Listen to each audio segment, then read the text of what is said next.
One day, George the steamroller was waiting for Percy to take him to a new workplace. George was being an asshole to Rheneas and Scarloey, said Scarloey crossly. Retorted George. Then Percy arrived to take George away. He was still rebelling. The little engines were pleased to see him go. George grumbled all the way to the old branch line. He was going to turn it into a road. When they arrived, George was rude again, said Percy. Huffed George rudely. Percy was still fuming when he met Thomas. Puffed Thomas.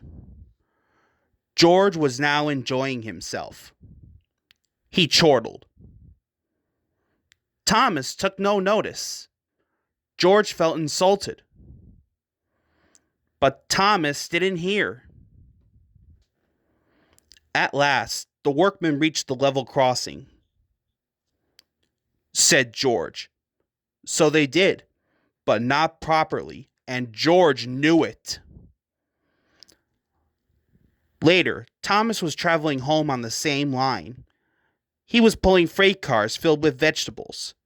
The signalman had forgotten to warn his driver about the crossing, said Thomas happily. Called his driver. But it was too late. Next day, Percy told Gordon all about George. Snorted Gordon. George had been taken to some yards to work. Duck arrived with a train of empty freight cars. George was blocking his way, and a car was stuck on the main line. Demanded Duck. Replied George. Said George rudely. Duck's driver went to complain to the station master, but the signalman had set the signal to allow Gordon to speed through. His passengers were singing his praises, and he was making express time. He whistled long and loud as he approached the station. Suddenly, he saw a freight car on the line ahead, but the freight car wouldn't move until Gordon forced it by accident. Gordon was worried that Sir Topham Hatt would be cross. He was, but not with Gordon. And he did. A few days later, said Thomas. George had been found out by Sir Topham Hatt and punished.